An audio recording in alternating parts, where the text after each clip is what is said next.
Hey guys, good morning. Good morning, everyone. Good morning, good morning, good morning. I hope I am audible as well as visible. Am I? So, there's no link available on the website because there are some issues on the website right now. That's why I have not uploaded the class there. So, I have to resolve them first because there's some back-end issue as of now in the website. All the website's properly working, every operation is properly working. I could have put link there as well, but I decided to not put the link there. So as of now, you just have to directly join it from the link only. So I will share the address form link today directly, and from next session we will be using websites for that. Okay. Good morning, Pramod. Good morning, Karthik. Good morning, Manash, Ankit. Good morning, Usman. Good morning, Pradnia.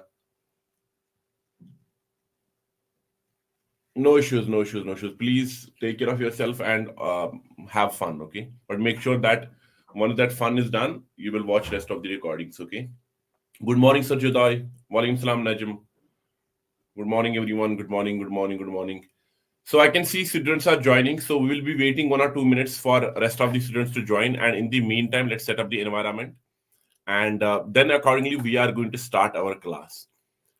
Today's class is going to be very important class as we are going to discuss something very important called as routing, React Router DOM. Although my yesterday we were supposed to have 1 hour session over there, I was supposed to discuss use reducer hook, but since that's a very small topic, that's why I have shifted it for later classes. So in the next class, in the next week, we are going to discuss all the other hooks that I have left in between. So in today's class, we are going to discuss something called as React Routing DOM, React Router DOM, which is the one of the most important topics in entire React. Okay, and Next.js already has this routing inbuilt. That's why we sometimes prefer route Next.js as well. But ignore that because we don't know what routing is. I'm waiting for students to join. So please put a message in any WhatsApp group and ask your friends, colleagues to join as soon as they can. Okay.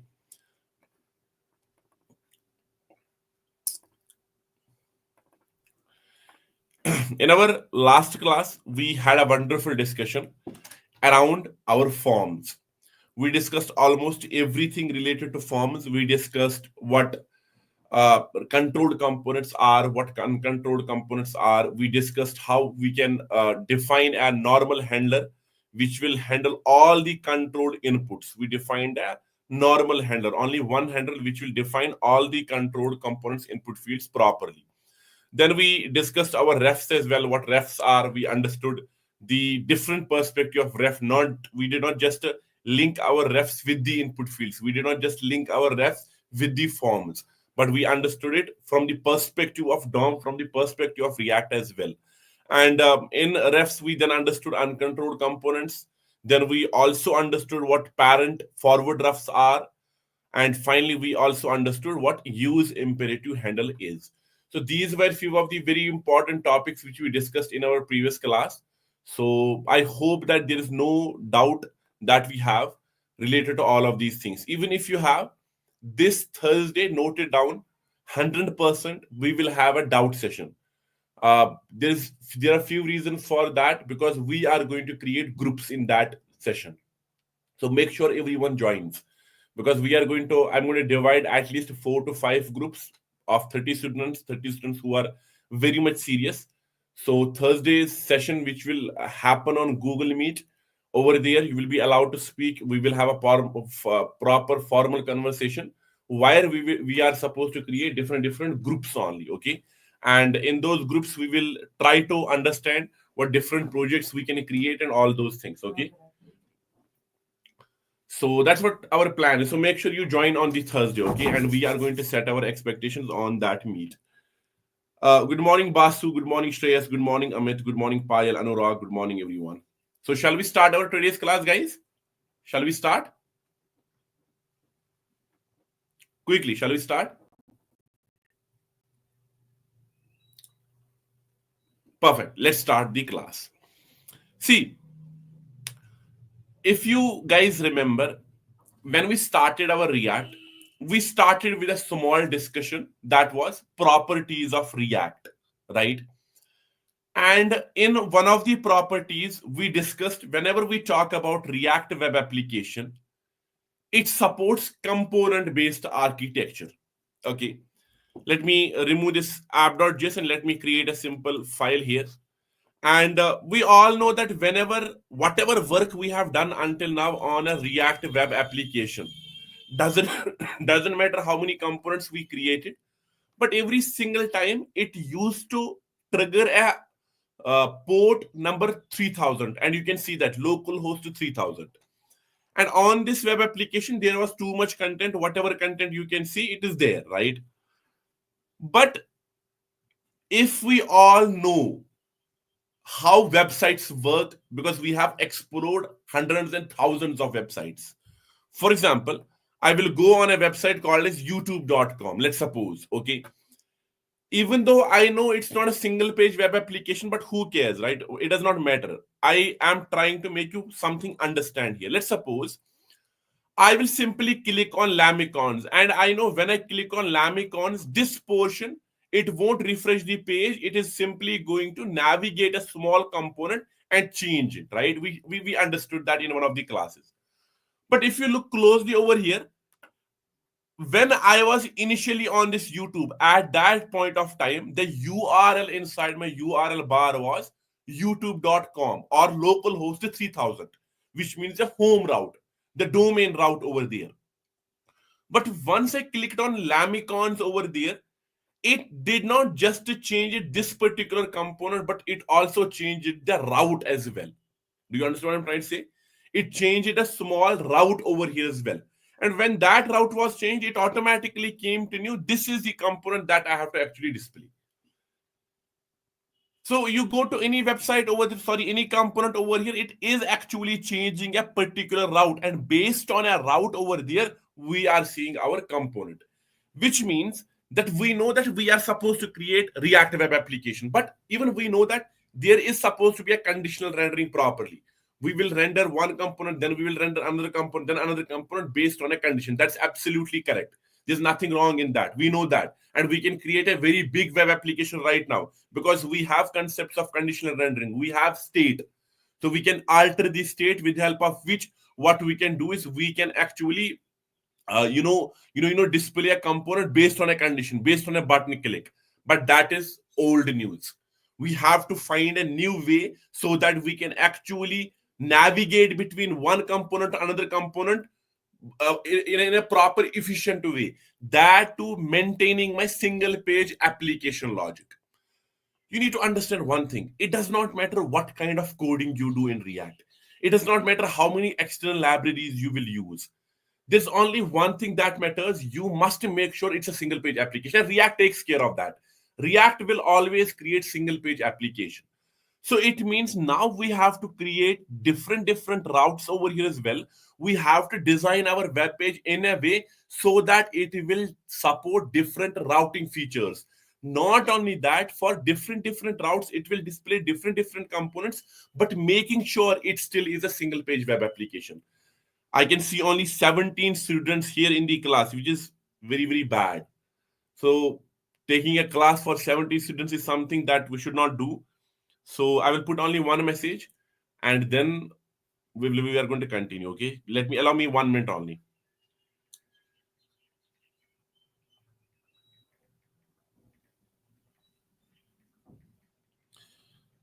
Allow me a second only, and then we'll start.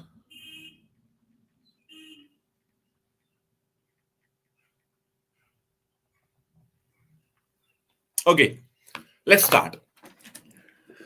And in order to implement such kind of functionality in our React web application, there is a library. First of all, you need to understand that React on its own does not support React routing, client side routing. There's no by default any feature. Next.js, a framework of React, it has the inbuilt routing. That's why we sometimes prefer Next.js as well, because it's a framework of React that has routing inbuilt. But if we talk about the pure React, the React we have over here, you need to understand it does not support any routing. So what do? We actually install an external third party module. So we have a third party module over here with the help of which we are able to implement routing. And that third party module is called React Router DOM.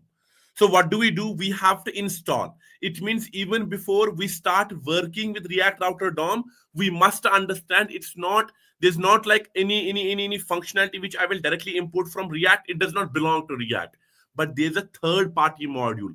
There's a third party library, which means we have to install it, which means we have to first of all embed it. And if we do not install it, we are not going to have those features. First of all, I know that in our last class we said that add-ins will be done via Variableverse website. Although website is currently properly working, but there's a small issue that one of the student has shared to me in the last class. So I have not resolved that because I have not gotten any time. So let me resolve that first. Let me make sure my website works properly in every single browser. After that, we are going to start operations from the browser only, Bharat. Until now, I will share the link in the class itself as well. Okay. Now pay attention. So I will go over here in the terminal. Whenever we talk about routing, we simply use a third-party module called as npmi React Router DOM. The module name is DOM, React Router DOM. What is it? It simply allows you to implement client-side routing. Now, when we say client-side routing, what does that mean? That means that user will be able to write over there slash about, and there will be a component that will be displayed if he has actually properly configured this particular route. So from client side, from browser, you will implement routing over there, and for different routing over there, it is going to give you different component. But also React Router DOM makes sure that there is proper single page application logic maintained throughout the web application. Even if you create thousands of routes in it, doesn't matter. So for that, React Router DOM is the best possible what is this called, best possible library which you can install. So once I have installed it, we can clearly see in the package.json there is a dependency that got installed. So current version of React Router DOM is 7.0.1. Okay, and let's now implement it. First of all, if it is a library, what does that mean? Like React is a library. Similarly, React Router DOM is a library. What does that mean? What does library mean? Library means there are some functions that are already created. There are some components that are already created. Now to use them in your web application, you will simply import them. So you won't create anything of your own. Like you don't have to write the logic. It's declarative. Declarative means simply tell it what I need, call it, and it will be there. The first component that we have to actually talk about, that is the mandatory component which you have to implement. If you do not implement it, React Router DOM will not work. And it is called browser router. So I am simply going to call a particular component called as browser router. Now, what does this browser router do? It does multiple things. It does multiple things. You have to remember one thing, that whenever we talk about React Router DOM, it is a library. I have to import its functionalities and then use it. Now, whatever functionality you use, you will see 5 to 10 functionalities of React Router DOM, which we will discuss in 1 or 2 classes of these routing.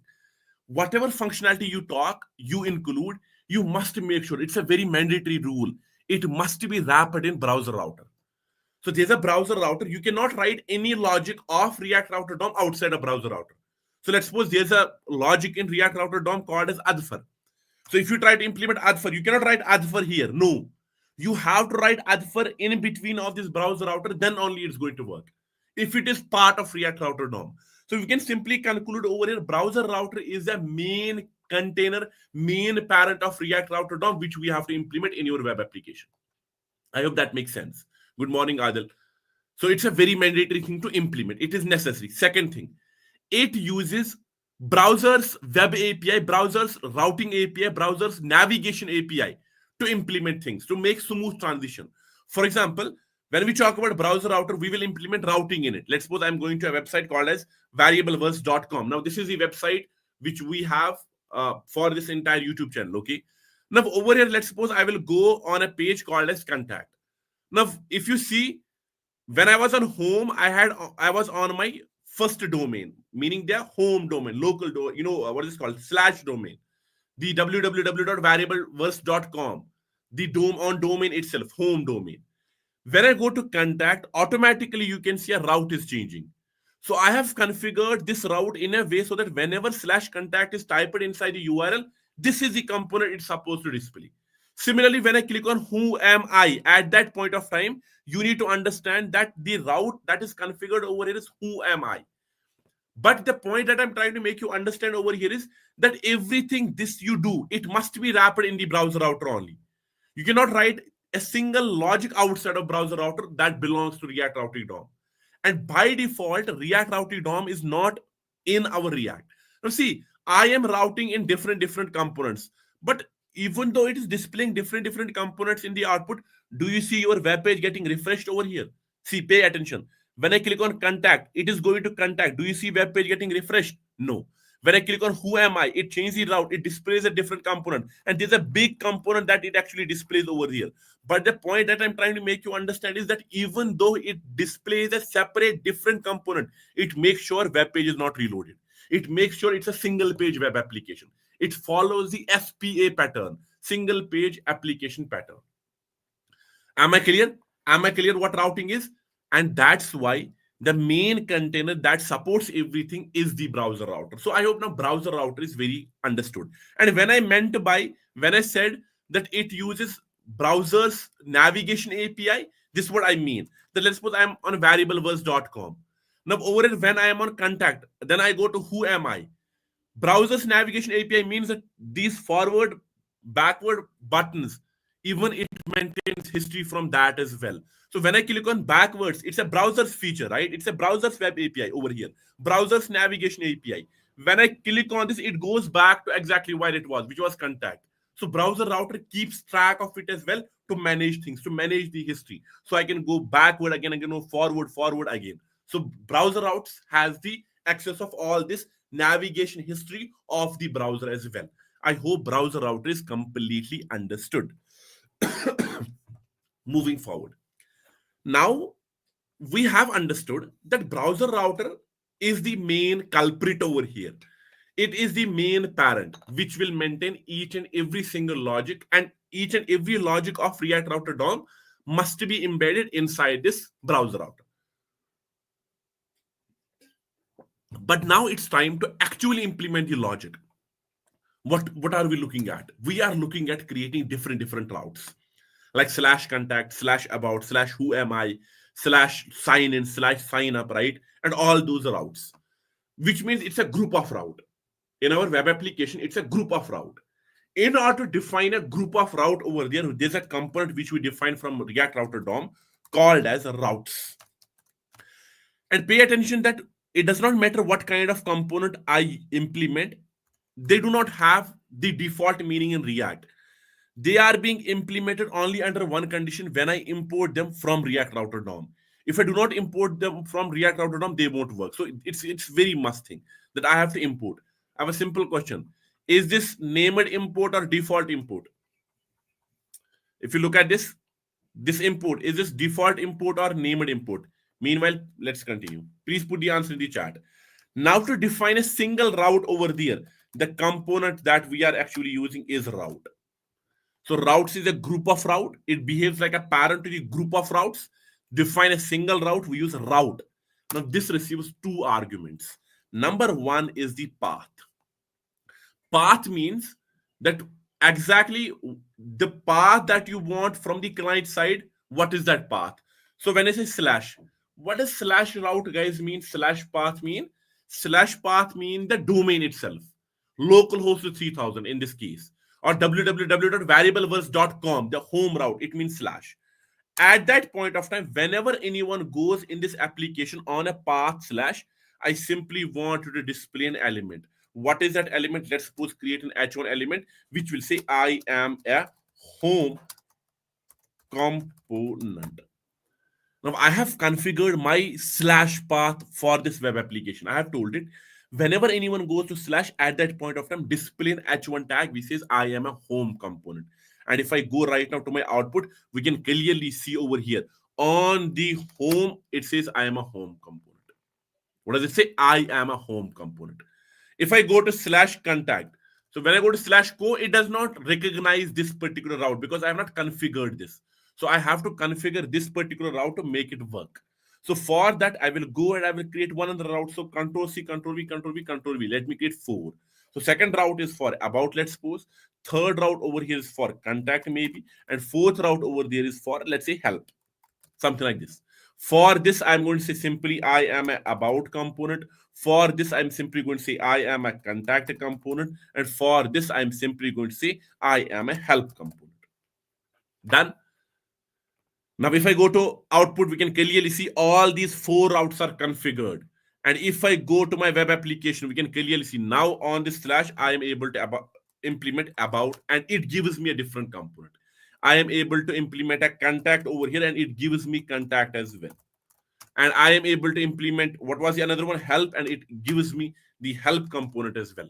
So I have now from the client side implemented different routing over there, and that different routing is actually giving me different components. This makes sense, right? I think at least at this point of time we are able to understand like what we are trying to do, what we are trying to achieve, right, everyone? Okay, moving forward now, it's completely obvious that if you look at this website, I am not going to display simple H1 tags on a single route. Like that's not what I'm here for. I'm not going to display single H1 tag, H1 tag, H1 tag. But my agenda would be to display proper entire components, maybe from a proper page, as you saw in variableverse.com. That when I was going on a route from a client side, at that point of time, it was giving me a from top to bottom a complete page, right? For that, I will simply go here. Inside SRC, I will create a different folder called as routing. In this, I'm going to create few of the components, home.js. Second thing I'm going to say is about.js. Third thing that I have over here is what was another one? Contact.js. So contact.js. And fourth thing that I had over there was help.js. Now, in all of these, I will simply create a component. So RFC done. I'm going to go and create RFC here done. I'm going to go here, create RFC done. And then finally, I'm going to go and create RFC. Now, even though there is only one div tag, but you automatically understand, right? Now, this is a component, a complete component from top to bottom, right? So if I am able to display even this div as a component as well, which means I can display entire web page. So I will go to my app.js, and over here, instead of this I am home component, since it's an HTML element, I also believe that my components are also elements. So I can simply call my home like this. Similarly, over here, I can simply go and call my what is it about. So let me call about like this. And similarly, finally, I'm simply going to go over here and call my contact in this case as well. So let me call my contact. Done. And finally, over here, I'm going to simply paste this and call my help as well. So it means I can directly call my elements there. I don't have to define the components only, right? So for this, I will now go here. You can see help displays help component. If I go and call my about, it displays about component. If I go call my contact, it displays contact component. If I go and put my home, it displays my home component. Everything is properly working. Okay. Moving forward. Now there's something that we need to understand. That I am a developer, right? I am a developer. I have developed this small web application. For me, it makes absolutely sense when I put slash about, because I know I have configured this route. I know I'm going to go there, create contact, and it will give me contact page. It will properly work. Everything is properly going to work. Why? Because I know these routes are configured. But do you think a common user, a simple user who does not know what are the different routes over here, he will directly go to slash about? No. Unless and until I let him know, hey, there's a about route, hey, there's a contact route in this web application, there's a sign in route, sign up route. So all these routes are configured, but they do not give the user information that hey, you are supposed to go to slash about, you are supposed to go to slash contact, and so on and so forth. Do you understand what I'm trying to say? Yes or no? Do you think when I implement this web application here, User will automatically come to know these are the routes that are implemented on this web application? Of course not, right? So we have to tell him now, we have to tell her now. For that, we can implement a navigation bar. Like you see in every web application, there's a navigation bar, right? Where there's a home, click, about, which means there's a user interface. From user interface, a user will be able to navigate from one endpoint to another endpoint, right? User will be able to navigate from one endpoint to another endpoint. So we have to somehow implement some features over here that will be on that will be present on the user interface on the web application, and with the help of those, when we click on them or when we perform some action on those, it should allow me to navigate from one route to another route, so that a different component will be displayed. As of now, let me go here. Instead of home, I'm simply going to say h1, which will say I am a home component. Done. Now, for that, as I said, I will create a user interface. So in the routing, let me create a file which will have a name as navbar.js. Right? It will have a name. It will have a name called as navbar.js. And let me simply create a functional component, RFC. Can any one of you tell me which element tag we use in our HTML, with help of which we can navigate from one component to another component, or from one path to another path?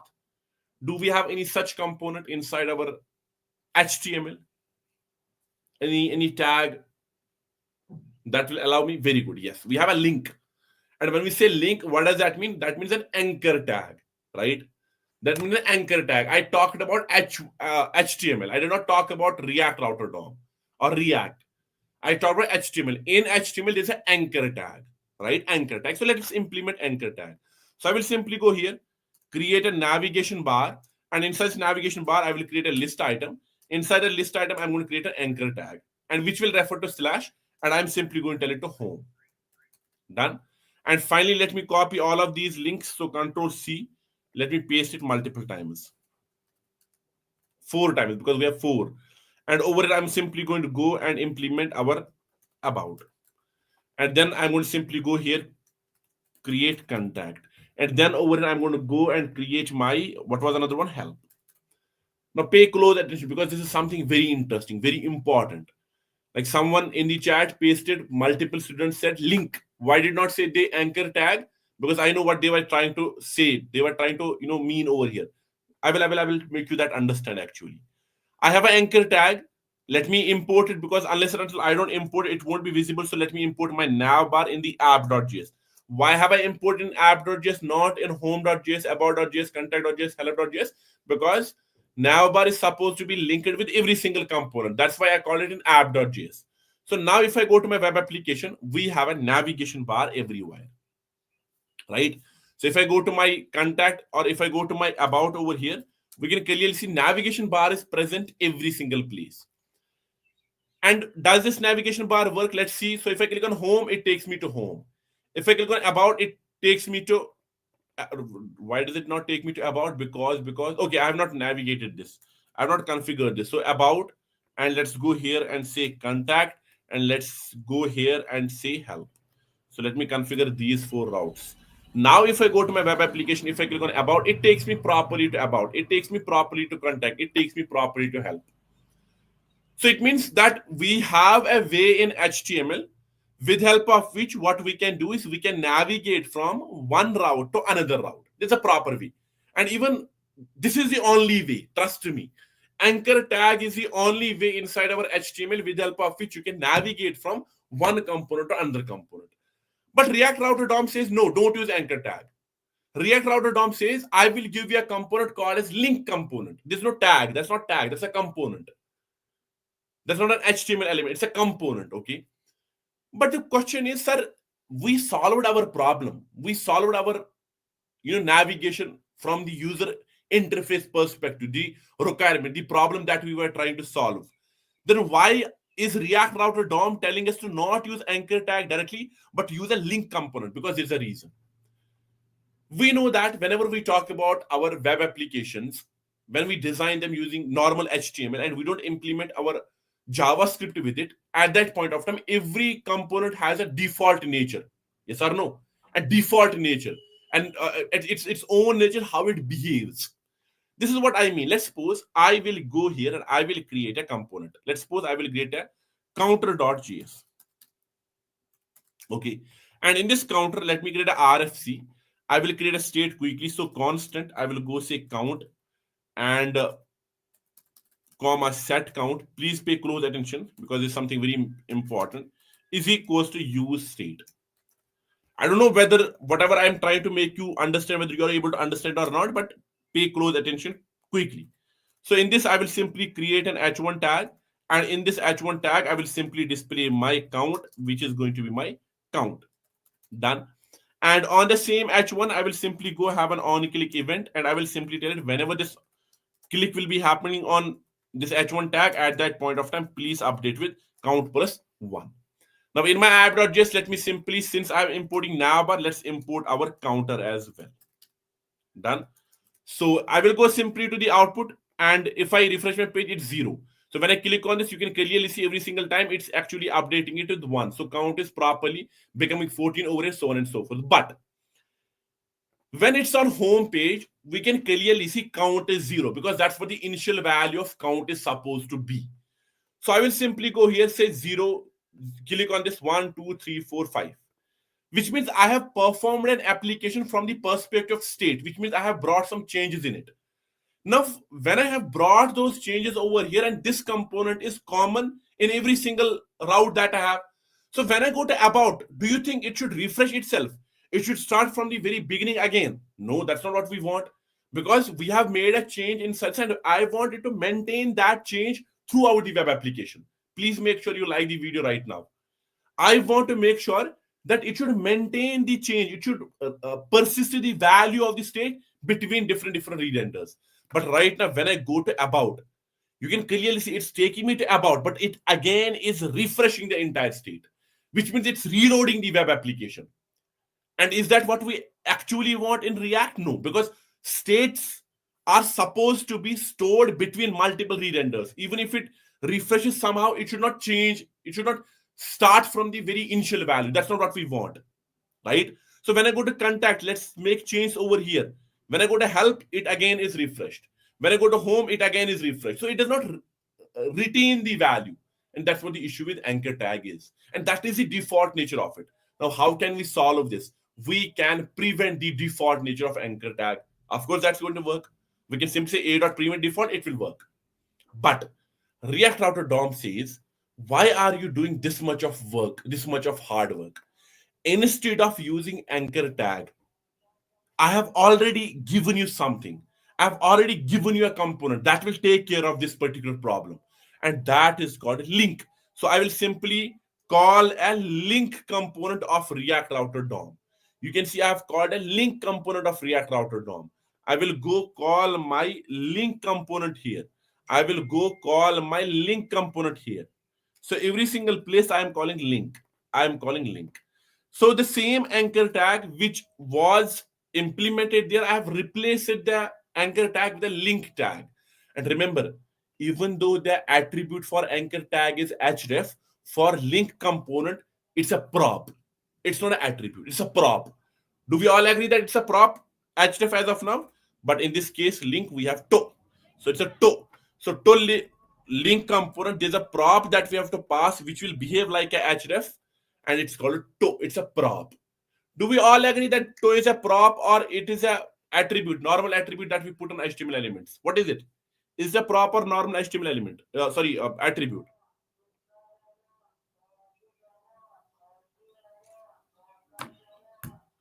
Very good. It's a prop only. Why? Because it's a component. And we know whenever we define a component over there, the attributes as key value pairs we pass, it is it's a prop, not an attribute, Ariman. Prop. Because we know what props mean. We define a component, call component somewhere, we pass key value pairs in the opening tag of it, it's called a prop. So it's not an attribute. But actually this too will be passed to the anchor tag behind the scenes, which will be converted to href, and that's what it is. So now if I go to my web application here, although now there's an error. Now this is very interesting error. Very interesting error. and I deliberately created it as well.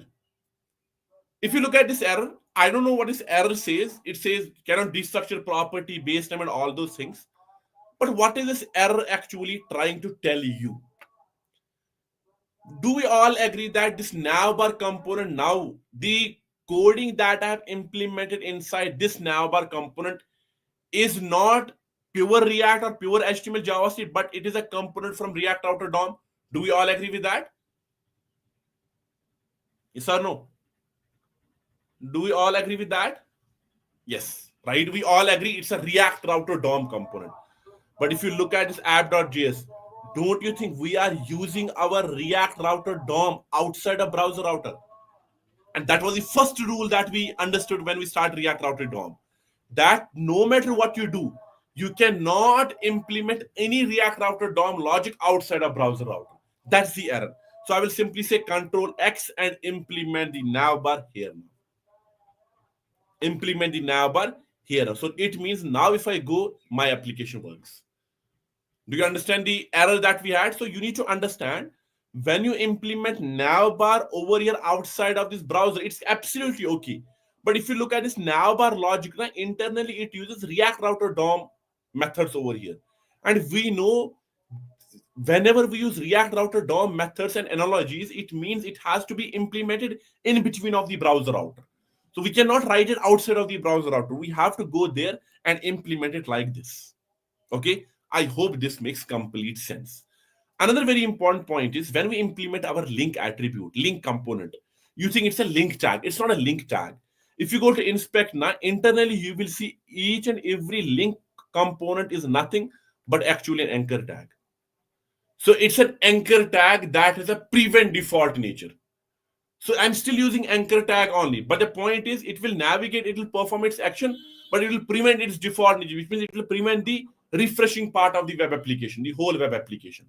So behind the scenes, this link component itself is actually a anchor tag and nothing else, and you can clearly see that. So do not think that link is not anchor tag. I'm still using anchor tag, but React Router DOM has created it in a way so that it will prevent the default nature. It is not going to refresh the whole web page. Am I clear? Am I clear? I need a quick confirmation in the chat before I move forward. Now, has it resolved our problem? Let's see that. So I will make a change over here inside the count. So let's suppose I will make 12. If I go to my about, if I go to my contact, if I go to my help, you can clearly see every single place. Since I am right now navigating because of link component, you can clearly see that it is maintaining the logic of a state. It is not changing a state. Now think about this, that in your web application, you are using 10, 20 states, 30 states, right? When we create big applications, tomorrow I'm going to give you a project in which you are supposed to use 5 to 6 states at least. And then I will show you that project in one of our live classes. But I will give you, I want to see how much you have understood React. So I have created a small project and I want to give you that. Now, think about this, that you are building a web application and there are 6 states. Now, you have made those changes in the 6 states. I would not want that by simply navigating from one point to another point, by navigating from one navigation to another navigation, my entire web application refreshes. I don't want it. I don't want from navigating from one endpoint to another endpoint. I will simply lose all of those state changes that I have done in all those 5 to 6 states that are used in my application. I don't want that. That's why link component is used. So we will never use anchor tag inside our React Router DOM to navigate. I hope this makes sense. Last project score, I have not scored them, I have not seen them, but I will mark them this week surely. S25, okay? Am I clear? Moving forward. Now we have resolved our problem. We have implemented link component properly, and it has resolved our problem. But in one of the latest versions of React Router DOM, React Router DOM came up with one another very important component, a replacement of link as well. So link is one thing, but it came up with a different version of link. It came up, it gave us a different version of anchor tag, which will allow us to navigate. But before I show you that, you can see every anchor tag, every anchor tag, every anchor tag, every anchor tag. Do you see any class there? Do you see any class there? No, I don't see any class. None of the components has any class. But now over here, if I go, let's understand one thing. The same link, I am going to replace it with the nav link. There's one component called as nav link. So same link, I am going to tell it to please replace this link with nav link. So Control H. So replace every link with nav link. So you can see I've simply removed every link with nav link. Okay. Allow me a second only, guys. Okay.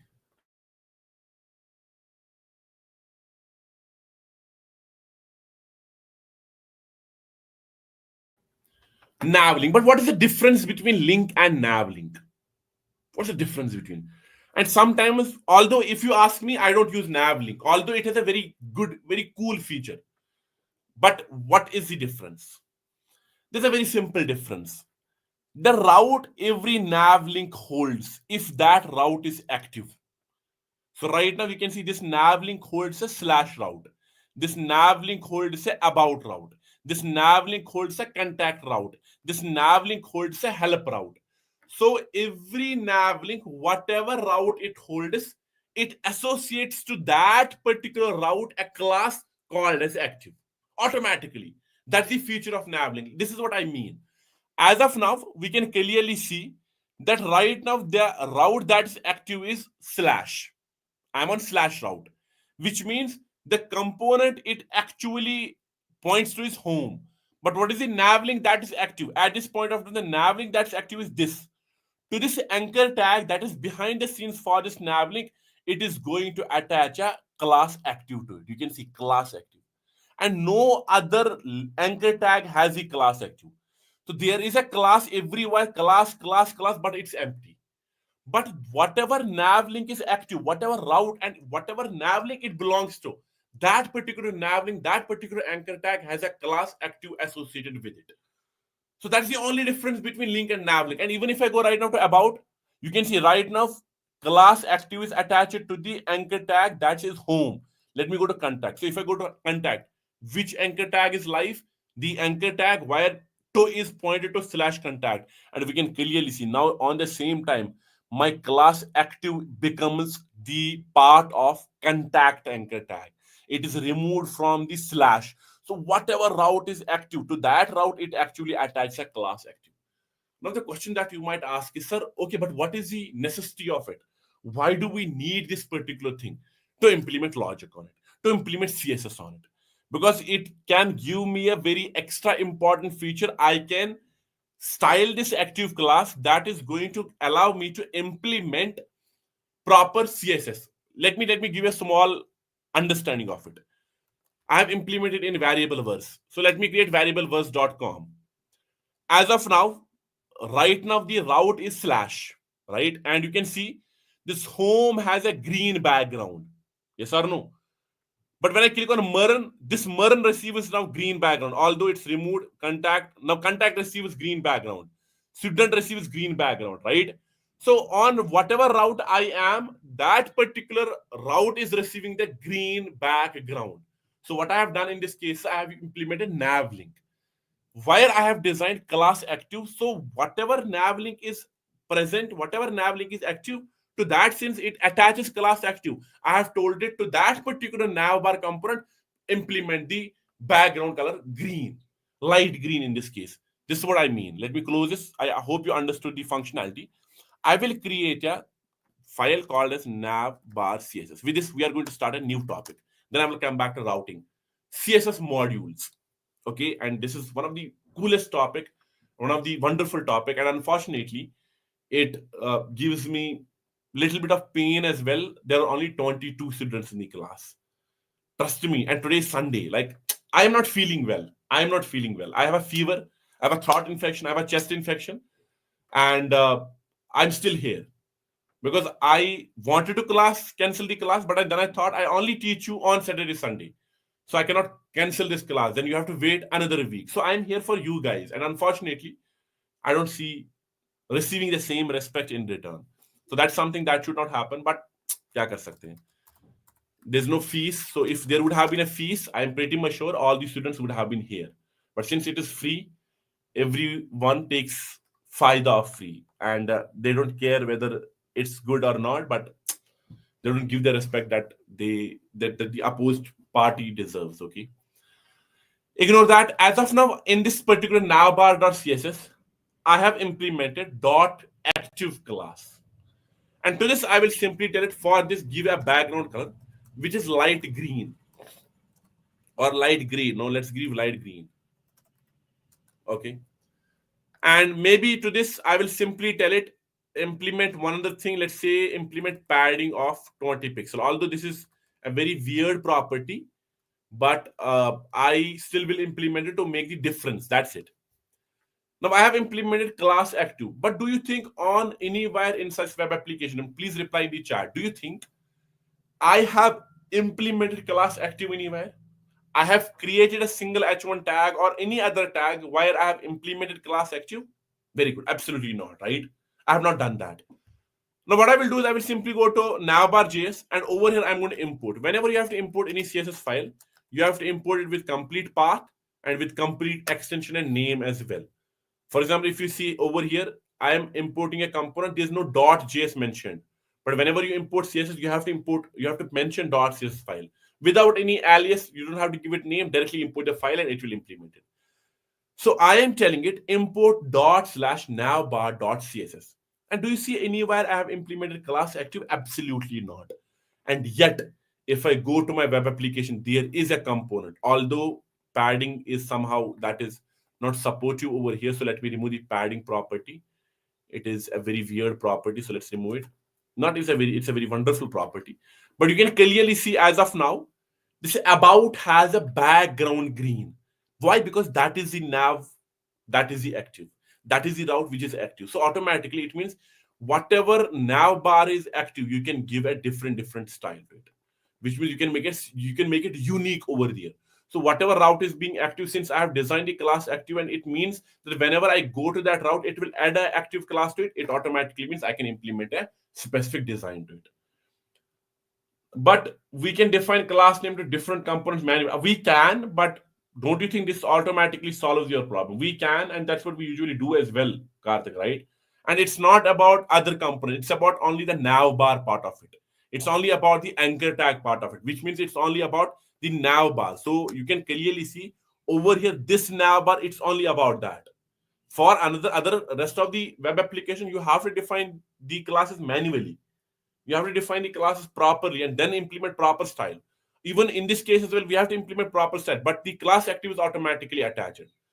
Otherwise, I suppose there's no class active that's automatically getting attached. So what is the code that we have to write? We have to tell it, we have to write proper JavaScript in this case and tell it whatever navigation button I click, to that add active class, and to all the other class navigation buttons remove the class active.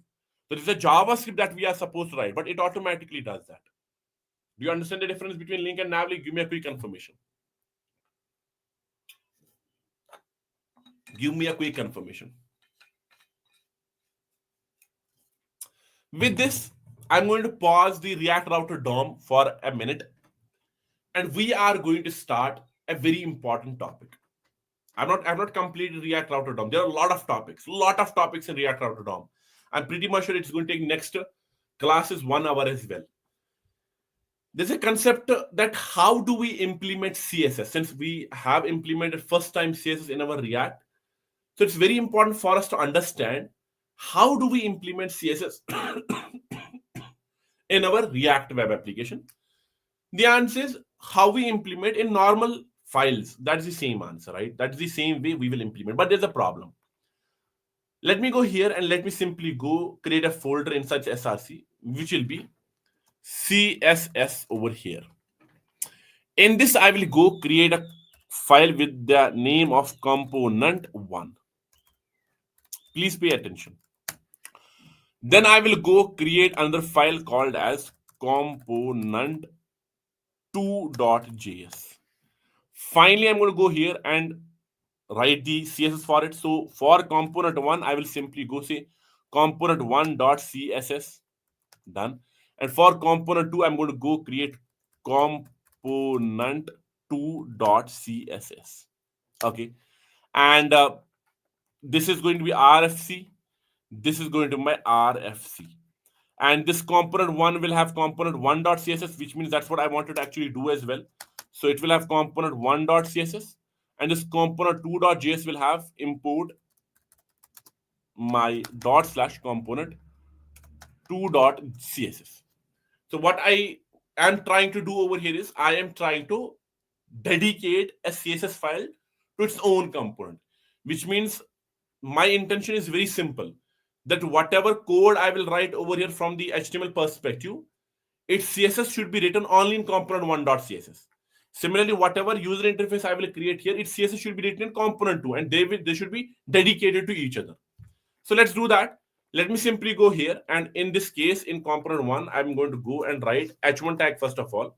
And this is going to have a class name, and this class name is going to be, let's say, heading. Okay. And it will have a text which says, I am component 1. Done? No issues, Rohit. So I am component 1. Similarly, I will create paragraph, and it's going to have a class name, and that class name is going to be para. So para 1. Okay. So this is going to be heading 1. This is going to be para 1. It says I am a paragraph 1. Done. After that, the same two tags I will implement inside my component 2 as well. So I will simply go here and I will simply paste it. This will have class heading, heading 2, and this is going to be para 2. And I will simply import them in app.js. So let me go here and let me import component 1. So component 1, like this, like this, like this. And finally, I'm going to say component 2, like this, like this, like this, like this.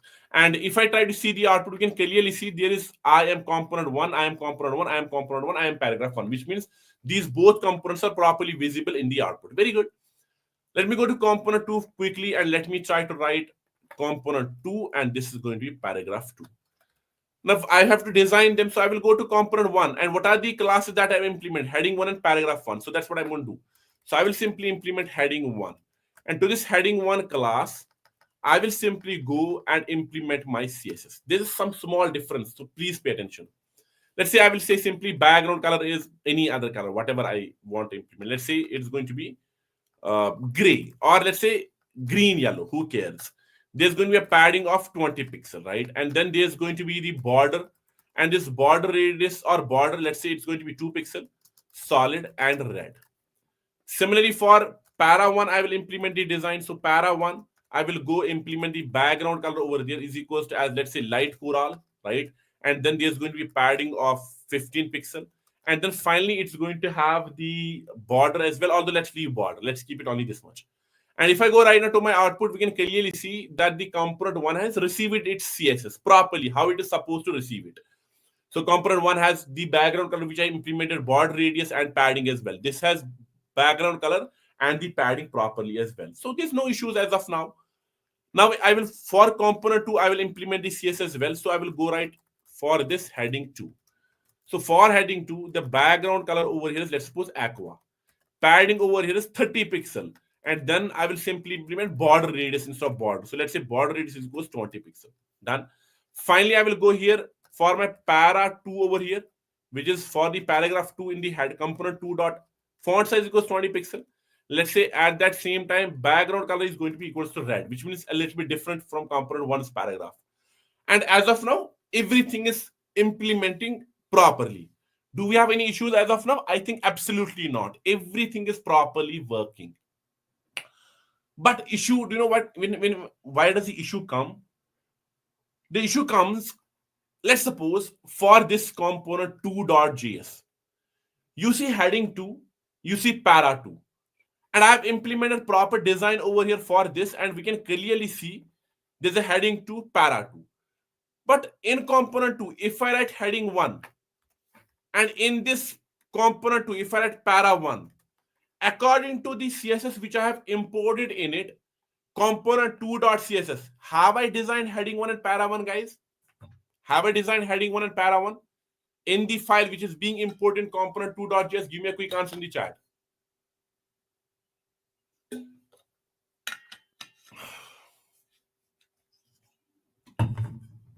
Have I?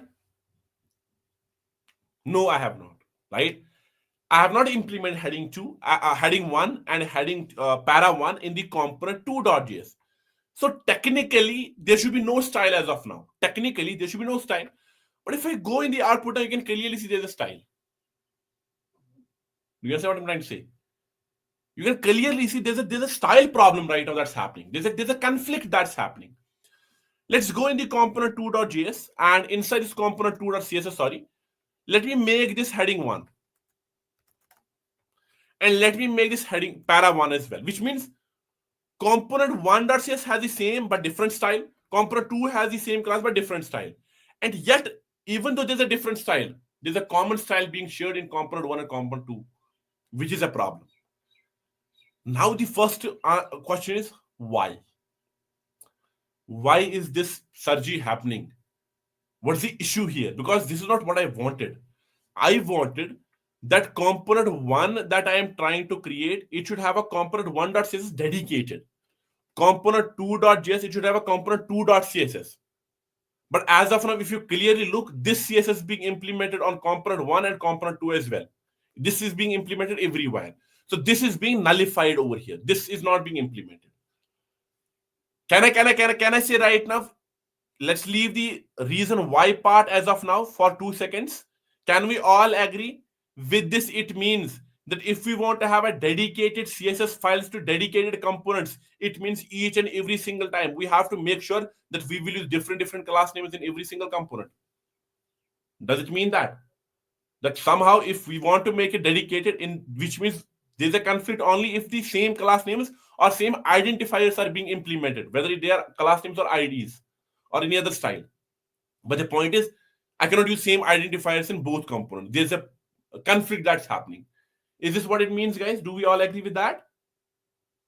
Right? And I don't think that's possible, because if you ask me, whenever I design a web application, whenever I try to create each and every code by myself, there are some limited class names that I know, that I implement. I'm very bad with class names. Like I will implement container, row, column, heading, header, footer. I will implement para. That's it. I cannot implement any more class names. I don't remember them. So in most of the cases, if I have different components, I'm tended to use same class names in every component. Even if not same, but there is going to be the 80% of resemblance. So this is absolutely a very big problem. Now, what's the reason? The reason is that actually, and this is one of the most important points that you need to understand with respect to React. If you look at this web application, there are multiple folders here, components, CSS classes, and all those things. Multiple CSS files as well. But the most important thing is this the folder structure which we will deploy later on in the production, later on a domain? The answer is no.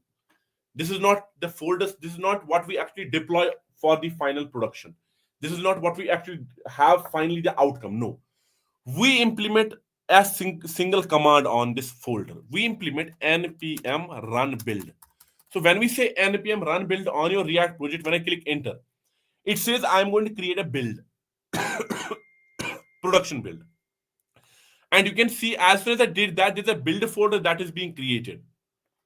And in this build folder, since it's taking a little bit of time, let it take time. This build folder is actually your React project. This build folder is the main folder which you will later on put on a website. So it's a concise, because you need to understand this is a very big project. So this is a concise but same project, same output, same thing. Even when I created this variableverse.com, I built it using completely MERN. It's a complete MERN. I have used React. But then finally to push the React project to the website, I have converted into build first. So build is being created, then automatically that is your final project. That's what you will push to the internet. That's what people will see. So this build folder is the main folder here. If you look at this build folder, you can clearly see there's only one file with an extension of CSS. Only one file. If you look at this, although my the web application that I'm working on, there are multiple CSS files. How? So you can clearly see there is, first of all, 1, 2 file, then inside this 3 files, and maybe some other CSS files as well. So there's a possibility in my React project when I'm working with it, I might have 10, 20 CSS files. 10, 20, at least, more than that maybe. But ultimately, we need to understand that when we build it now, when we create final product out of it, what React does is when it creates its build folder, it simply merges all of these CSS and makes them one. Makes them one. There's only one CSS file over there. So even though if I import multiple CSS files here, if I create multiple CSS files, when we see the output over here, even in this case, this is a normal React project which is being served to the browser. If I go to inspect now, if I go to my sources, you can clearly see over there, there's only the build folder which is being created. There's a bundle which is being created over here. So even though there's no static file here, there's no JS, you can clearly see that's what your build folder contains. Static JS. Do you understand? So browser, although I did not run build, but when you serve now your React project, when you write npm serve, browser internally creates build of it. So for browser as well, even though I have multiple CSS files, it creates only one. Now you tell me from the rules of CSS. Since we all concluded and understood, ultimately, even if I have multiple CSS files, hundreds of CSS files, ultimately all of them will be merged and there will be only one CSS that will be created out of it. So don't you think for React it somehow looks like this? That this simply is exactly this. So basically, for React, when it creates a single CSS out of it, whatever the name of it is, it's going to actually put all of the CSS code, all of the selectors, and all of this in a one file. So of course, I have multiple targets of dot heading one, but they all be placed in the same file. Yes or no? Yes or no? Right, Hannah? This is what happens. This is what happens behind the scenes. So if this is what that has happened over there, you tell me. Even if there are multiple class names, this is a dot heading, this is a dot heading. One. Don't you think the later heading will be implemented? Don't you think the later heading will be implemented? Later selector will be implemented. That is the rule of CSS. That's how CSS works. So it means this is properly written there as well. This is properly written there. But as soon as it sees this dot heading one, it takes priority. So this dot heading one takes priority and this para one takes priority over this. So it also means that even, let me remove this back, it also means it does not matter over there that whether I import component 1.css or component 2.css. It does not matter. It has to be a CSS that has to be imported.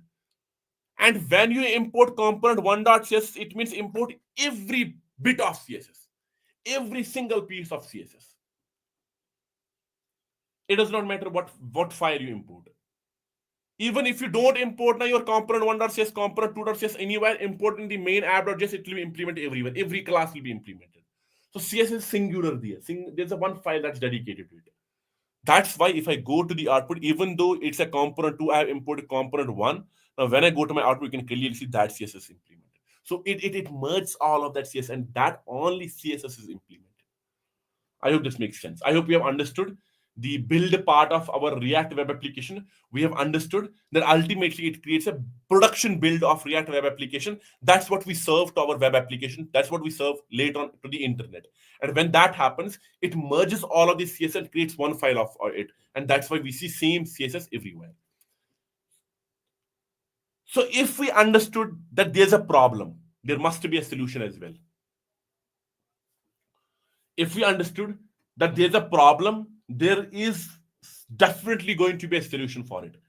As of now, if you look at this now, we have understood one problem there, that if I implement our CSS like this, if we want that each file should have its own dedicated CSS, if we want each file should have its own dedicated file, .css will not work.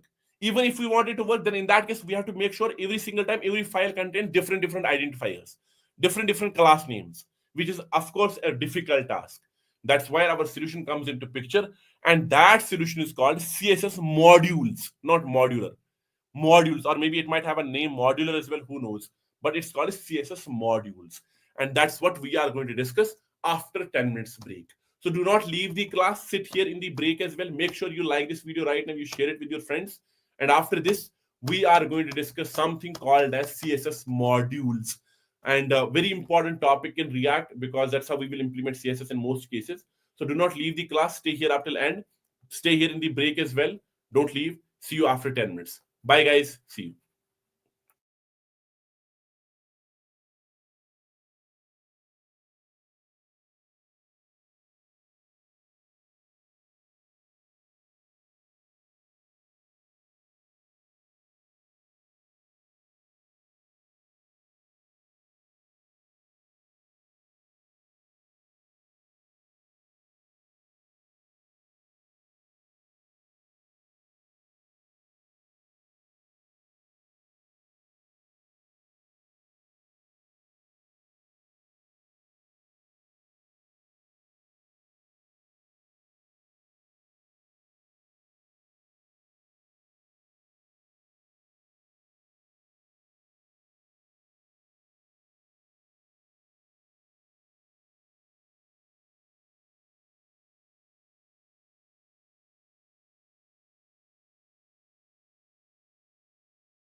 Hey guys, hi everyone, welcome back.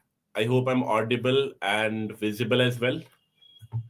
Hello guys, hi everyone, hello, hi. Am I audible, guys? Am I audible?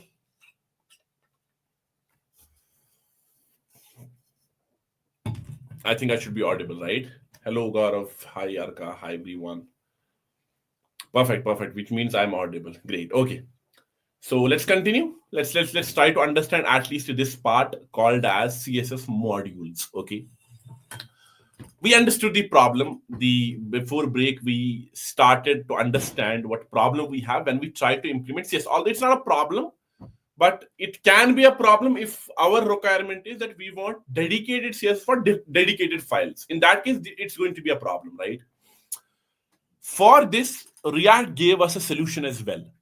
React said that instead of naming your files .css, even if I go into module this build na, you can clearly see there's only one file that's with .css. React says no, I won't do that. React says instead of giving extension .css, rename the same file. Make the extension .css, but in between make it a module. Like when we say module, it means a bundle.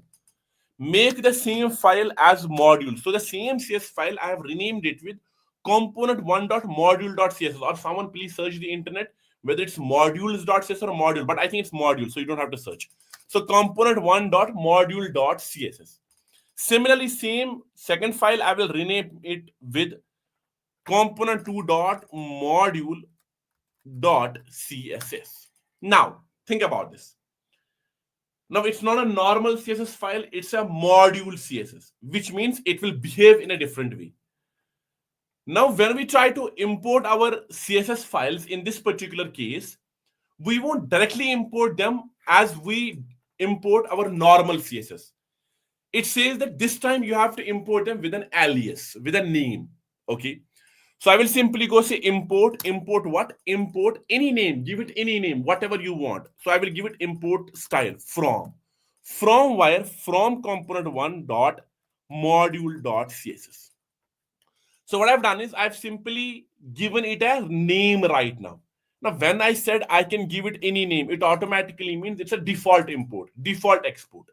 So when we create a component1.module.cs, it automatically defaults exports it. React does it on its own. And now we can import with any name. Before I implement those class names over here, I first time, even I'm trying it first time myself as well. I want to console my style. I want to see what style is going to give me. I won't change any format here. However, you are writing your CSS normally as well, write it exactly in the same way, in the same format. But right now, if you look at this, I have only done one thing. Now, instead of importing it directly CSS, now I will import it with an alias, with a name. At this point of time, you can name it my style, Adfar style, or whatever name you want to give. And now let's go and although there will be an error in component 2 right now, so let's go into component 2. Where is that component? Sorry, it's supposed to be component2.module.css, and similarly component 1, it's also supposed to be import. You can give it any name, style from, otherwise it will display an error. That's why I have to rectify it right now. So module component1.module.css, and let me try to comment this. In this case, let's go to the output now, and there's no CSS right now that's implemented, and I want to inspect it directly. I want to see the console, and inside console we can clearly see the style which I have consoled. It returns an object, and if I try to open that object over there, you can see there are two key value pairs associated with it.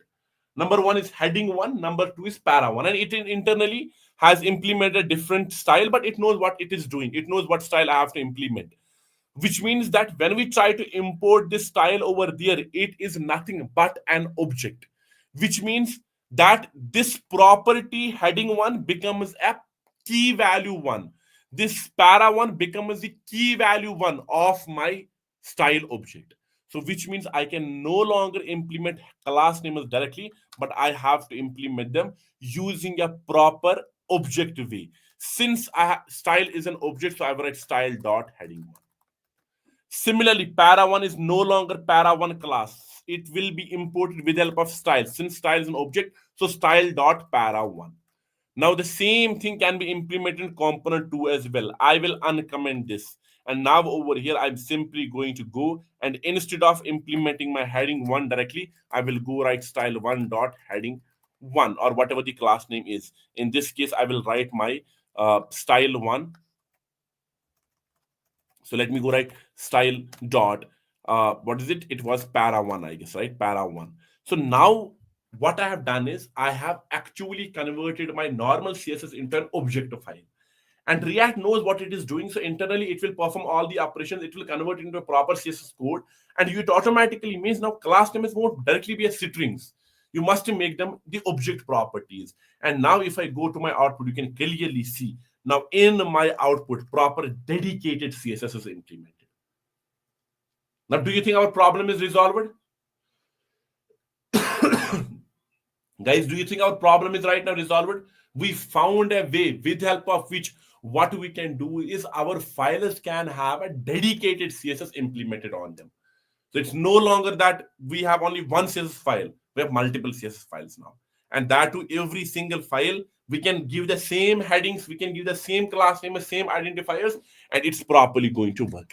Now, another very important point is, what about that inside my module, if there is a class name that has a middle score in between? We know that our key name cannot have a middle score. When we define an object now, it cannot have a middle score in between. For example, this is what I have. So dot main heading. So when I have dot main heading like this, for this, let's suppose background over here is light blue. And I want to implement it on div. So in my component 1.css, I want to implement it on div. So how can I implement it? So I will simply go say style. And inside the style over there, I will simply go write. What am I going to write? I'm going to write style dot main. What was it? Main heading. So when I say main heading over there, there's a problem. I am able to implement directly normal class names if it's a one letter, or if it is two letters as well, but combined or underscore. But when we have middle score in the class name or in an identifier name at that point of time, I cannot write it like this. There's going to be an error. So in this case, there's a very simple way of accessing a key of an object. And we have seen all those ways. We know that a key can be accessed with a square bracket, and then key name has to be wrapped in double quotes. Right? It's a way of accessing a key out of an object as well. Do you think it's a way which we have discussed? Yes, we have discussed it 100 times. That from an object, if you want to access its key, we can access its key in a different way as well, which means as a square bracket and then put the key name wrapped in double quotes. So always remember, in a module, if there's any class name like this, or maybe there's a space, or we can write our selectors like this as well. We can write div and then space p and then space h1, then space div, whatever our what is called selector is. This is also possible, right? I can have combinators. I can have child combinator. I can have descendant combinator. I can have nth child. I can have pseudo class. I can have pseudo elements. Whatever at that point of time your selector becomes, simply wrap that in your component inside a square bracket, and it will work. Every single case, every single bit of case. So it means that this is actually the better way of accessing a particular identifier from a file, which is a module in this case. This will only work if I have a single word class name, an identifier name, an object, or whatever. We can also write object over there. Do you think that's going to work? For example, instead of this, I have an object called as, okay, not here. Let me create another file. Let's suppose over I have an object identifier. And that object identifier is main. And for this, I will write main background color is red. Do you think it's going to work? I can exit it as a dot. I cannot exit it as a dot. I can simply go inside my component 2, and over here I will simply give a ID. And this ID is simply going to be what? My style. And when we go into style, at that point of time, I can simply mention it. There's a key called as main. Let's go and let's test out whether both of these are working or not. Although it says that style prop margin right. What does that mean? So if I refresh the page, there's a small issue where somewhere. So ID is equals to style main component 2.css. There's a main. So what am I missing? Am I missing hash? Someone please confirm this from the internet. Maybe I might be missing hash. So let's go to the output. No, there's not this issue. There's some other issue that we are having. So where is the issue? Where is the issue? Style at my main heading. Okay, that's what we are going to do. Style at my main heading, main section. Perfectly fine. Let me see if this is the issue. So I will try to remove this for a second. So if I remove it, does it work properly? No, it does not work. So this is style prop. If I go to inspect, let's find out console error. So it says that the style prop expects a mapping from style property to value, not a string. For example, margin writing this when using JSX. Okay, so there's a problem with component one main hiding. What is the issue? Let me remove this for a second and see if issue is still there. No, issue comes with this. So I will go here. Okay, this is style. Sorry, it's supposed to be a class name, right? Very good, very good. So it's supposed to be a class name. Class name is equals to this. Similarly, I can get this back as well. Style main. Now, if I go back, you can clearly see everything works. So the error was that instead of class name, I was implementing style there. That's what the issue was. Thank you so much, Pratnya. And you can clearly see the conclusion is that you need to understand that it does not matter what kind of selector you write. The better way of accessing any type of selector in CSS module in front of any identifier, whether it's ID or any class, you can simply implement style and then square bracket and then your key name, whatever your key name is. Please, Adil, if it gives you any error, let's discuss this in Thursday because we are going to have a Google Meet session. You cannot share the screen right now, but you can share the screenshot on my WhatsApp. I will try to see what the issue is. In that case, if it is giving you errors, do one thing: use npx. So npx will also give you a folder structure. If npx is working, start learning React from npx. Don't care about white in that case, okay? Because that's not mandatory and that's not important. Okay. I hope now CSS modules is completely clear. Another thing, let's suppose over there in component one.module.css, I have the same class name. For example, I have the heading 2 over here. And this heading 2, for this, I will simply implement, let's say, background color is equals to blue. And I want to implement, right now, component one.module.css implemented here. But can I implement it in component 2? Of course I can. It's completely allowed. You can import multiple modules in a same file as well. But you have to give it a different alias in this case. So I will simply say import my style from where dot slash component one.module.css in which there's a heading 2. Yes. Now over here, let's suppose there is an h1 tag that says some random text over there. For this, I will simply give it a class name. And this class name is going to simply be, in this case, it's going to be my style with different alias and then my heading 2. So I can give heading 2 as well. And now if I go to my output, you can clearly see there's a blue background to this. I hope you have completely understood what CSS modules are. Am I clear, guys? Do we have any confusion in CSS modules? Give me a quick confirmation. Then I will come back to our React routing, where I left it.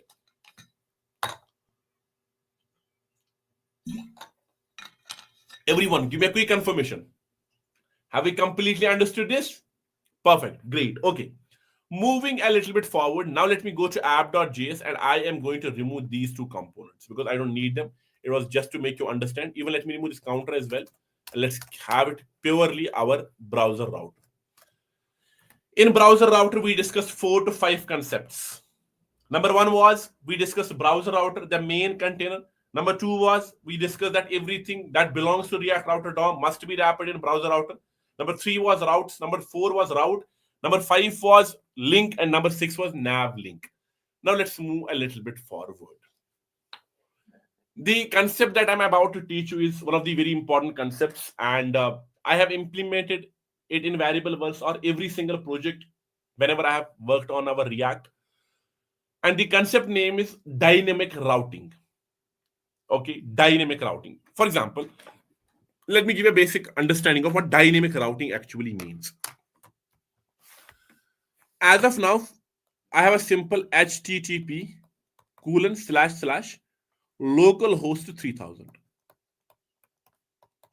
And when I access this, it gives me a home component at this point of time.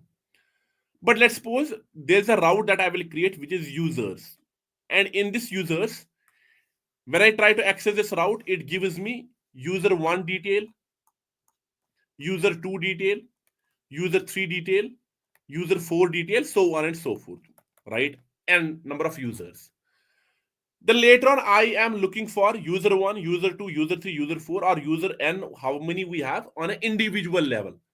For that, you might have seen a route called as, I will simply go say user 1. Now, when I click on user 1 at that point of time, it simply gives me details related to user 1. Then I simply write over there in the same route, I simply change only this small parameter over there. And it gives me at that point of time user 2 details. Then I simply go in the same, I write user 3, and in this particular case, it gives me user 3 route, user 3 details, which means that the route is exactly same. This portion, this much of my route over there until here, this is static in nature. It's not changing.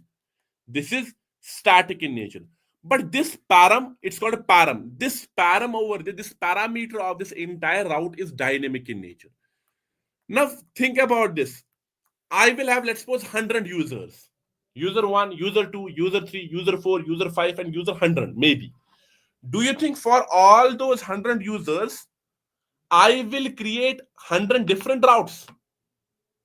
Like I will create user 1, user 2, user 3. I will create all the 100 routes like this.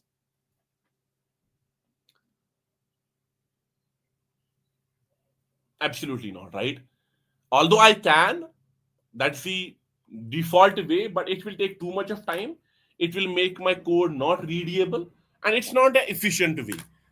Let's try to implement this. This is what I mean actually. I will simply go here. Let's suppose I will create a route. Okay. And in this route, I will simply implement path. And this path says, first of all, users. Normal, the first static path. So users. And then over here, I will simply implement element. And in this element case, I will simply tell it to display a component. So let me go to my components. Let me go to my routes wise routing here. And in this, I will create a file with the name of users.js. And in this case, it will be the main user component. So let me simply make an h1 tag here. And this h1 tag simply will be main user component. Done. Now over here, I will call my users here. So I will simply go say users like this, like this, like this, like this, like this. Now think about this. And right now I have a proper route. So if I go to my web applications output, and if I write slash users here, you can clearly see it gives me users component. But now what I want to do is I want to create one another component over there, and that component is called user details.js.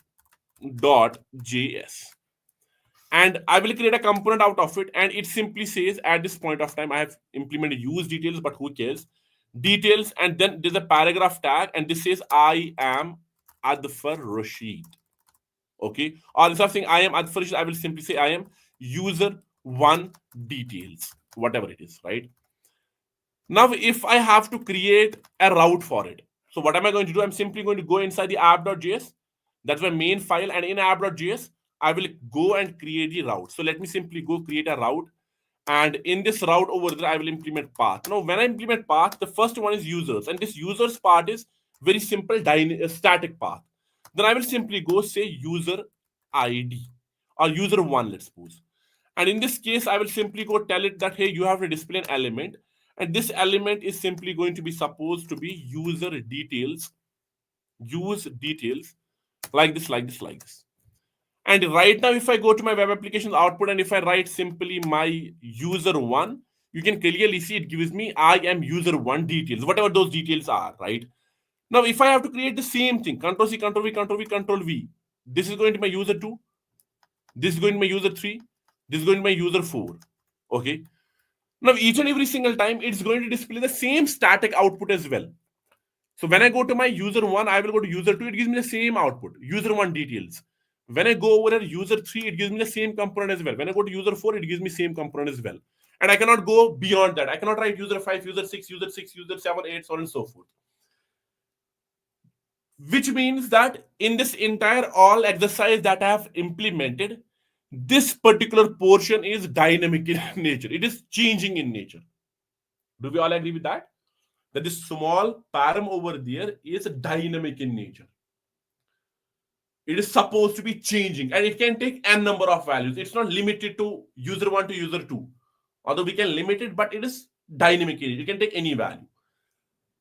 Even we have designed it like this, but At this point of time, if you look at the dynamic routing which I have implemented, although it's not dynamic routing, but let's suppose it is, I have implemented user 1, user 2, user 3, user 4. Dynamic routing is not just about changing a single parameter, user 1 to user 2 to user 3 to user 4, but also that whenever dynamic routing is implemented, it will display dynamic output as well. Do you understand that point? Do you understand that point? The point is, if you look at this diagram, when I write user 1, it should display me user 1 details based on the param that I'm typing here. It should display me user 2, user 3, so on and so forth.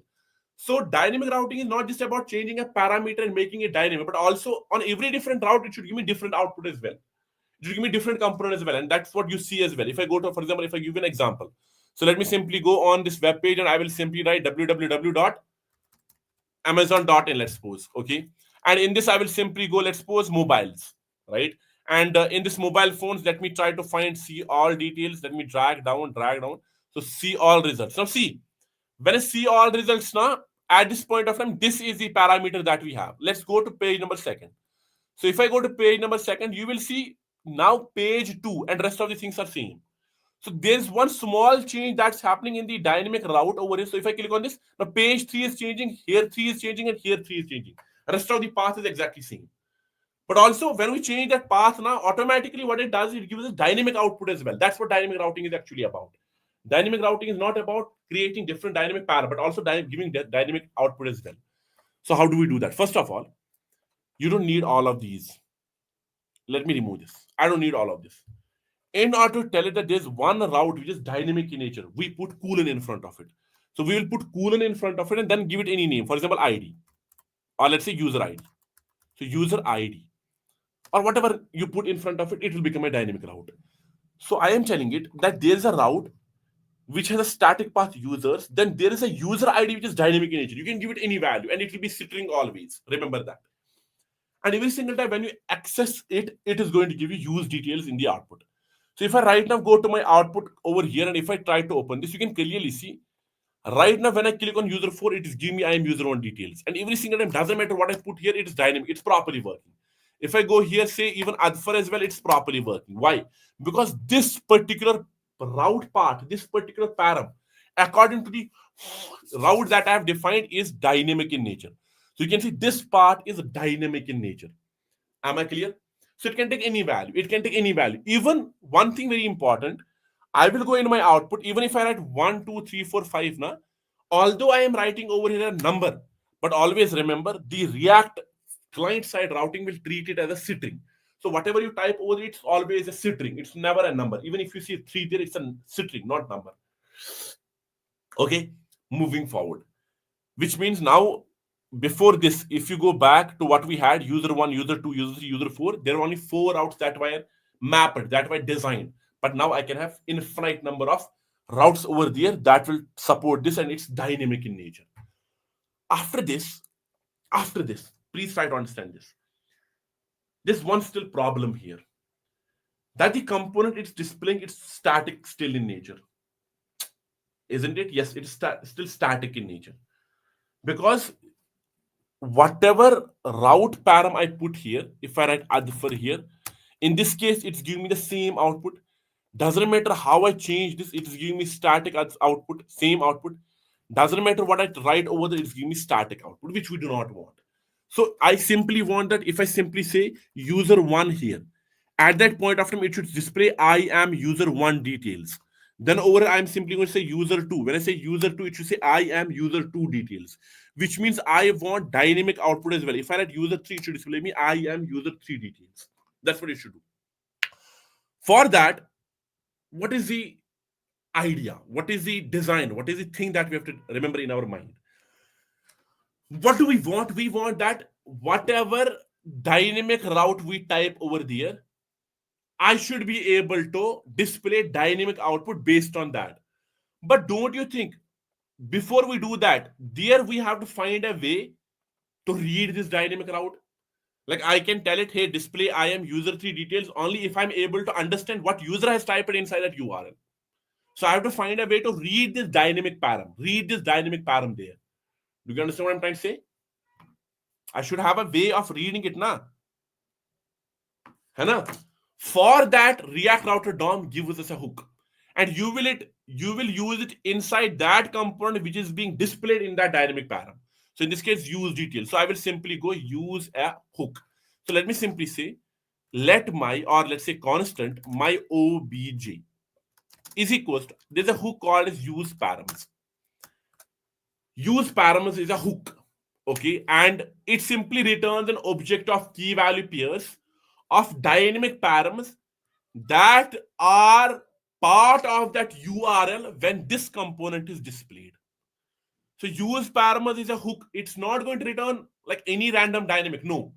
But when you access this component now, in this case, use details. At that point of time, check the URL and see what are the dynamic parameters in it and return that dynamic param with a key and its value.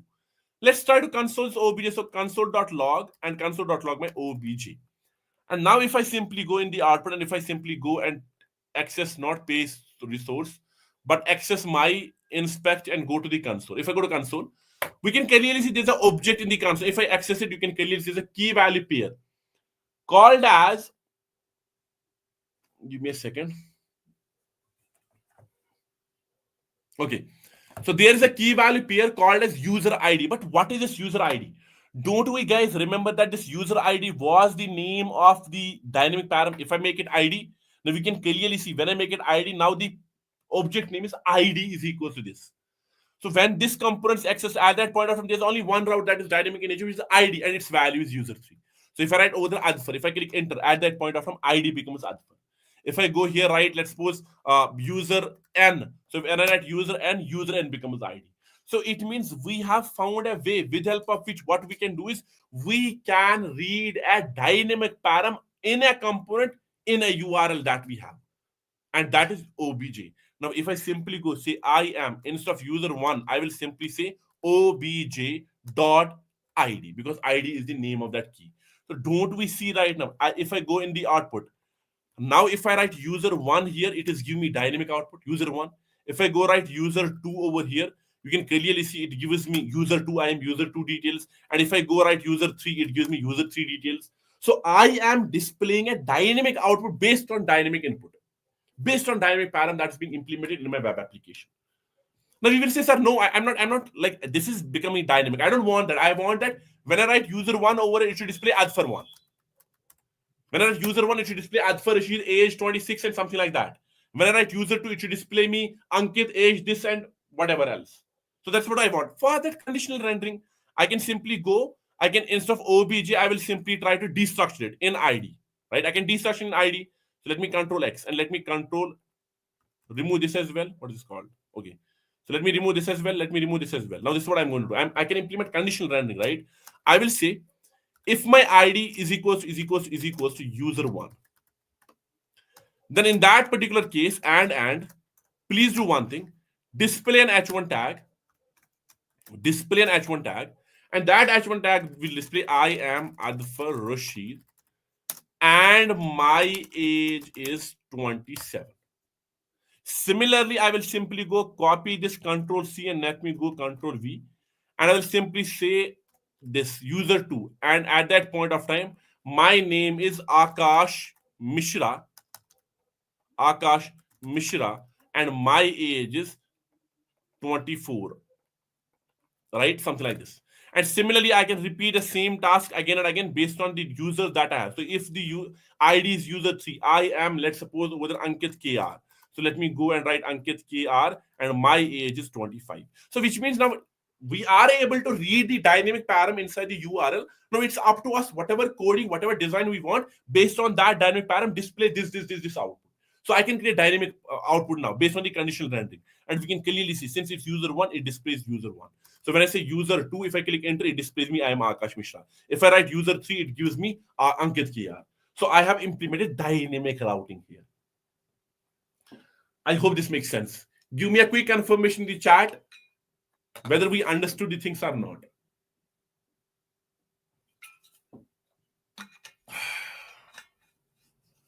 Understood? Let's see one another example here. It's not necessary that I will only have one dynamic route inside a param, one dynamic param inside a route. It's not necessary, okay? I can have multiple dynamic params as well. I can simply go here, define maybe another route, depends on me, whatever route is. So I will simply define a route like this, in which I will define a path. Now, path can be slash users, slash colon ID, slash phone, or let's say slash Aadhaar, let's say, and then slash colon PH. And at this point of time, I simply display an element. And what is that element? Let's simply create an element over inside the routing part. Why is it here? So let me create a routing which will simply say phone.js. RFC here. Now I will ask you a few questions. I'm expecting you to answer it properly. So I have route path, this phone, this element, this. So let me go into element and let me display my phone component like this, like this, like this. And if I right now go to my output, this is the path. Now, how many dynamic routes are there in this path? How many dynamic params are there inside this route? There are two dynamic routes. And in this case, if I go to my output, let's understand this. How can I implement this? So I will simply go write user slash user 3 because user 3 is in this case dynamic route. Then I will simply slash Aadhaar. Aadhaar is not dynamic, so I've tried it exactly Aadhaar. Exactly Aadhaar. It's not case insensitive. You can write it capital Aadhaar as well, small Aadhaar as well, or any combination, but it has to be Aadhaar. Then slash. Then this particular thing is actually a dynamic route. So I will simply say 7006 525 That's my number, right? So if I click enter over there, you can clearly see I am able to see a component. Now I can write over the some other number as well. It will give me an output. I can write over some other thing as well. It will give me an output every single time, but same output. Which means in this particular thing, this is static, but this particular thing and this number is actually dynamic in nature. Now, what I want is at this point of time, whatever values I type over here, it every single time gives me the static output, which is not what dynamic routing is actually about. Dynamic routing means dynamic output as well. So, what am I going to do in this case? I want dynamic output. Think about it and tell me in the chat. I want dynamic output. What am I going to do in this case?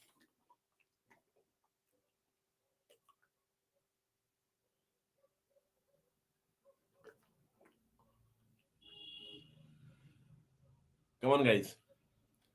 I want to display a dynamic output. So what am I going to do? Very good. Anyone? Quickly.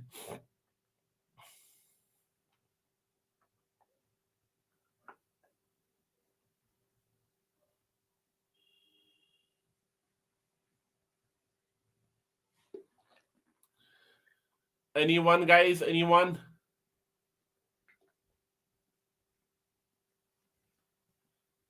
Very good. But I will use param in which component? That is the task. That is the actual agenda, actual question over here, actually.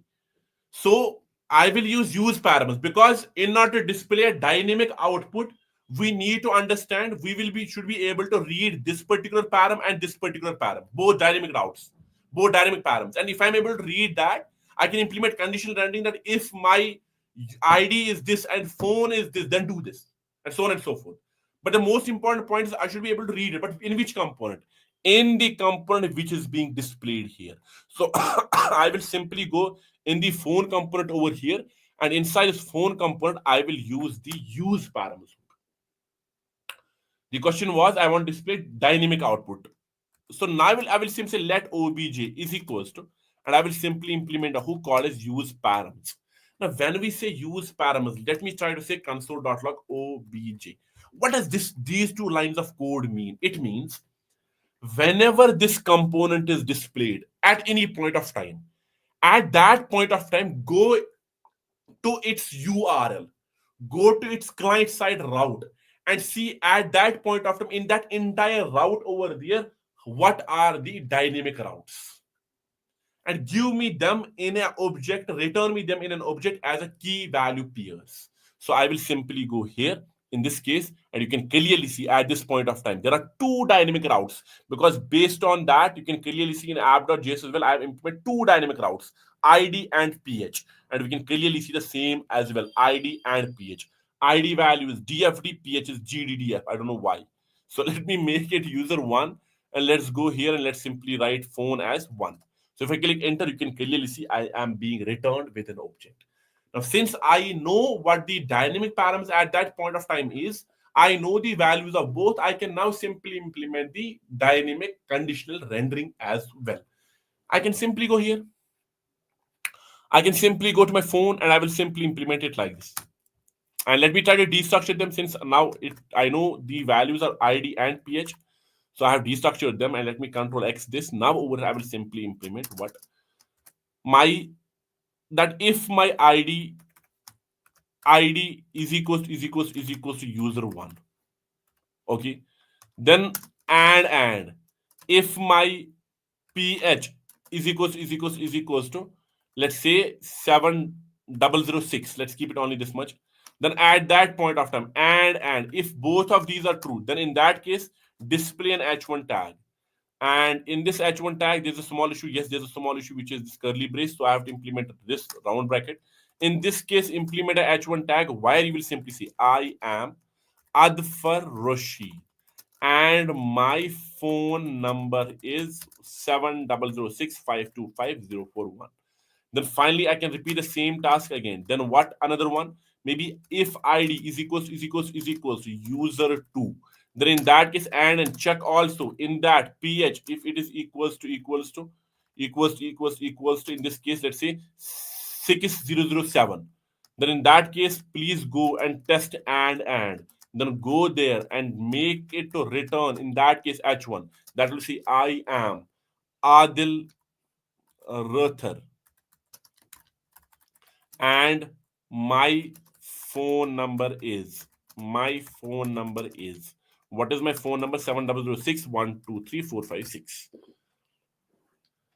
Right, which means I have made sure that there are two dynamic routes that I'm looking at. Number one is user one, number two is user two, and in ph it's 7006, and in ph there's another option that I have, which is 6007.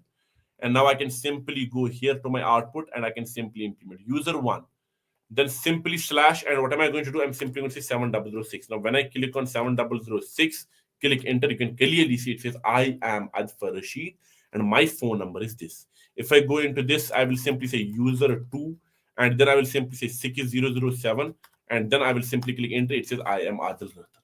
So this is what we mean by dynamic routing.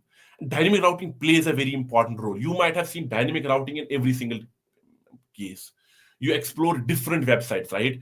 You see that when you navigate paginate, at least from one pagination to another, there's only one param that is getting changed inside the whole route, inside the whole path. That can be page number, that can be anything else. But you might have seen such kind of scenarios in every single place. And based on changing a simple route over there, it gives you a dynamic output as well, right? And that's what we mean by dynamic routing. There are a few other concepts. Search params is one of the other concepts which we will discuss in our next class. We are going to discuss use navigate and navigate component as well, and we are going to discuss nesting routing. So these are the few topics that are remaining from our React Router DOM, and then we will complete our React Router DOM in our next class. And with that, we are going to have a revision.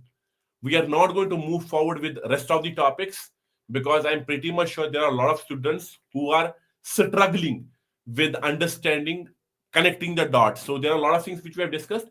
So in that class, we will have a quick revision, but with a project. Small project, no CSS involved, just pure logic, React logic. We will create a Pomodoro application, and I am going to launch that as an assignment as well. So I will give you some time, a week, which you will have to submit a Pomodoro assignment, submit that properly.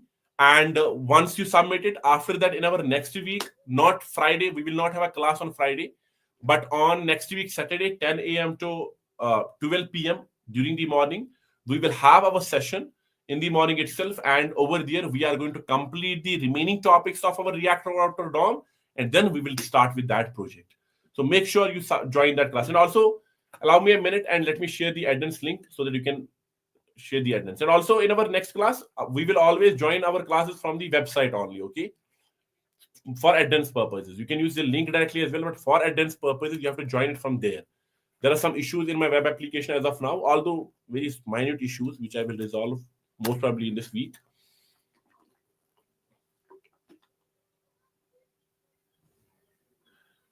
Sir create browser router use करना चाहिए क्या ज्यादा? What does that mean, create browser router? Is this, I am not aware about this, I have to read it exactly, honestly. So let me see what create browser router is. If it is a external library or if it's a function we have, then let me see what it is. ठीक है ना? I think it's part of React Router DOM itself, right? हाँ हाँ हाँ. मैं देखता हूँ इसको and I will let you know S25. What's your name by the way, S25? Because S25 is not your name, right? So mark your attendance, guys. See you in the next class, okay? Mark your attendance. I will give you some minutes. So let's quickly revise what we discussed in today's class. In our today's class, we discussed few very important topics. Very important topics. We started with React Routing DOM, and we understood that when we talk about React Web Application, it does not have inbuilt routing, right? Which means client-side routing, it does not have that. If you use only React, in that case, everything you have to implement proper state conditional rendering, and you will be able to create a wonderful web application, but on a single route, which is on home page route, localhost to 3000 or on your domain. But that's not how we see websites on the internet. So routing becomes mandatory for us, very essential for us. And for that, React uses help of third-party module or an external library, and that library, guys, is called a React Router DOM. So you have to install it, and if you do not install it, it won't work. So the first thing that you need to do is you need to install it. So npm I React Router DOM. Then after that, we understood that the main parent of React Router DOM is browser router. So you have to implement browser router, and you have to wrap each and every single concept of React Router DOM inside the browser router. Then we discuss group of routes. The parent is routes, and then individual is called a route. After that, we started a discussion around understanding what our requirement of links are, anchor tags are. We understood that, okay, I have defined different routes here. I have defined them properly. But it's very mandatory for us that you need to understand that user doesn't know there's an about router. User doesn't know there's a contact router. User doesn't know there's a help router, userless router, all the other routes. So we have to provide a proper user interface, which means we have to properly provide anchor tags and navigation bars so that they can click on it and they will be navigated from one route to another route. And for that, we discussed our links. We discussed also the difference why cannot we use anchor tags directly. Although this link and nav link component of React Router DOM behind the scenes are the anchor tags with the default nature prevented. So we have link component, we have nav link, and then we understood the difference between these two. And what is the difference between these two? That in link it's an anchor tag, in nav link it's an anchor tag, but there's an active class that gets attached if the route of nav link is active at that point of time in the output. Followed by that, we started a discussion on our CSS modules. We understood that whenever we work with React, this is not the folder structure that we will be posting and deploying later on for our web application. So we have to create a build version of it. And whenever we build the application, there's only one CSS file that gets created of it, which means all the CSS files, all the extensions, all the files that have an extension .css, they will be merged into one file. And if they are merged into one file, it means that there's going to be a problem. That's why you can, even if you import CSS in any file, it will be implemented on each and every single web application, entire web application. So import it only once anywhere if it's only .css. So there's a problem. We cannot have a dedicated CSS for our web application. That's why we understood that we will convert the same CSS into modules. So we will convert the extension with component one.module.css. So we can now, with this, solve a problem of creating a dedicated CSS for dedicated files. But in this case, we have to understand that we have to import it with an alias. We have to give it a name. And when we give it a name, then that's how we will import it. Perfectly fine. And we will import it with style. We will import it with an object. And then we have to access its property, how we access properties in normal objects. Followed by that, we completed our discussion that we have to implement dynamic routing. And when we talk about dynamic routing, it means that there's going to be a param or multiple params in a single route which will have dynamic nature. Others will be static, but this will have dynamic nature. They will change. But for that, the syntax is we will put in front of that param a colon, which will make that particular route over there as a dynamic route. Similarly, in this case, there are two dynamic routes. And the funda and the crux behind dynamic routing is that we have to make sure that on every dynamic route, we have to implement a dynamic output as well. And for that, we must be able to read the dynamic param from the URL.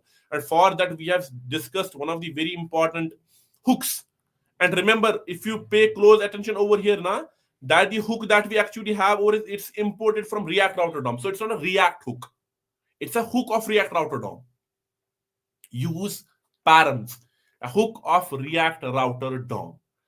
And with help of this, in the component which we will use, at that point of time, it will simply go inside the URL and it will try to find out what are the dynamic routes that are present in it, and it will return that as a key value PS in an object. And now we can destructure them and implement it in.